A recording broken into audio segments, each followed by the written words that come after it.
Archer calling any survivors on this frequency. Is anyone out there? I repeat, this is lead researcher Archer calling for any survivors on this frequency. Is anyone... Rose? This is Nikola Tesla speaking, and unless it wasn't already obvious, this ship is under strict quarantine. There is to be no movement on board of the Helios. Ada, what the hell is going on? There's been an accident. Or sabotage. It doesn't matter. We need to get off this ship.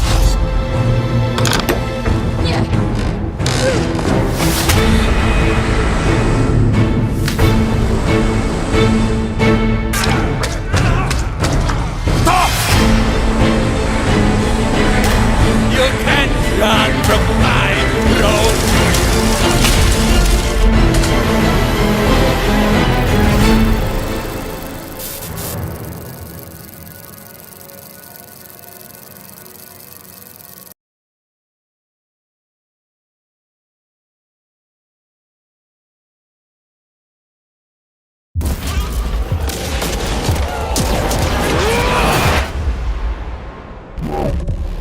When the asteroid hit, billions were gone in the blink of an eye. Tribes rose up. Alliances formed. Territory was conquered. There was no one left alive to tell you no. And in this wild, wide-open place, if you wanted something bad enough, it was yours for the taking. You see, in a world where there are no rules, insanity rules.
The Empire, long divided, must unite. A great dynasty burns, and tyrants rule over the ashes.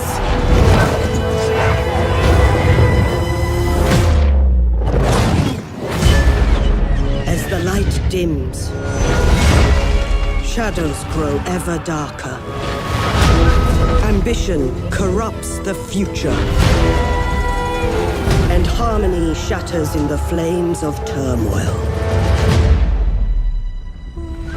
Yet from the cinders, the powerful and righteous emerge.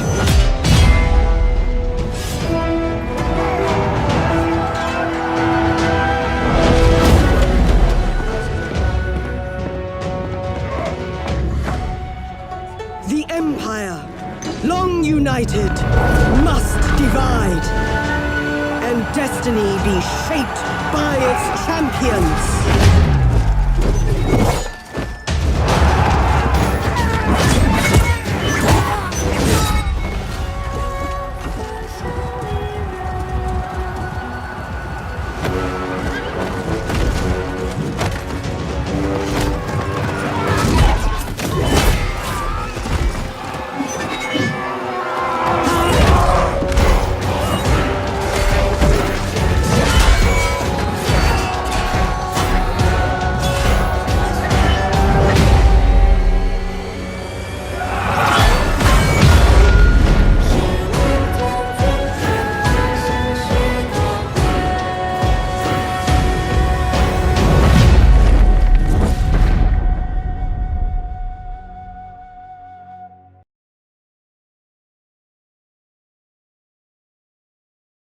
I won't ask again. Where is your son? In good hands.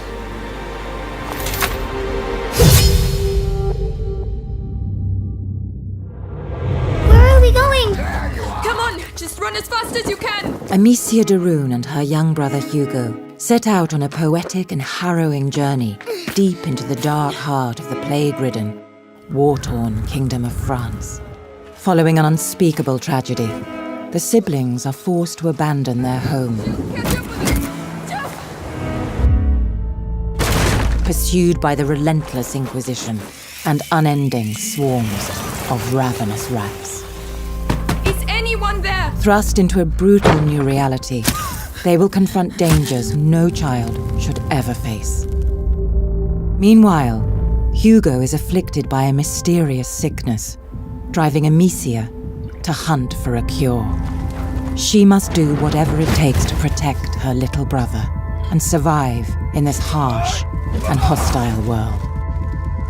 Though bold, Amicia is just a child, and direct confrontation with her foes is futile. Instead, she will need to use her wits and ingenuity to best the threats that pave her journey. I didn't want to. Amicia! Finally!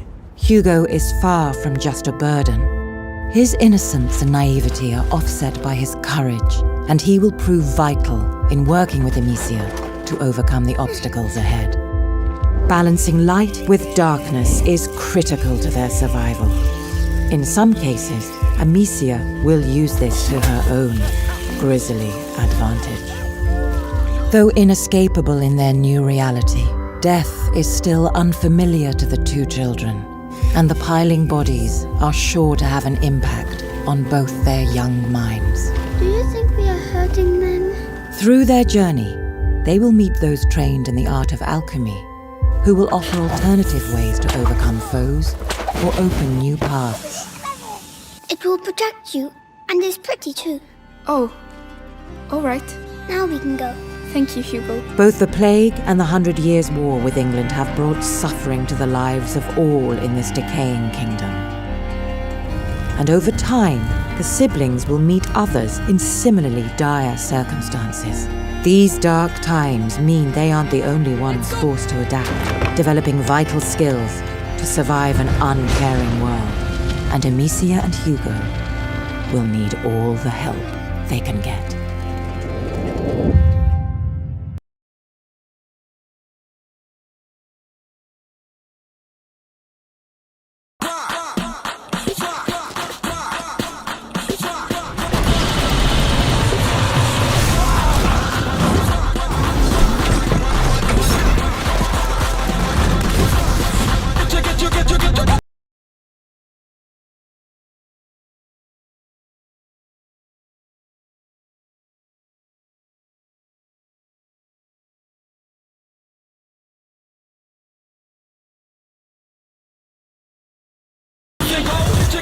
Get low, now!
Dying Light 2 features a functioning ecosystem that reacts on multiple levels to the things you do and the choices you make. In the example we're about to show you, our protagonist undertakes a mission for the Peacekeepers, one of the many factions active in the city. They want you to negotiate with two survivors who are controlling and hoarding a water supply. Are you going to insult us with another final offer? Let's say you choose to carry out the Peacekeepers' orders, one way or another. Stay back! After this, you'll start seeing a significant change in the city, as access to the water supply has allowed the Peacekeepers to bring stability and develop the area. There's even running water for the people at street level. And that raises their morale and allows you to replenish your energy on the go. But there's a cost to this. The PKs have a rigid approach to law and order. So while the streets may be safer, it's only safe for those who side with them.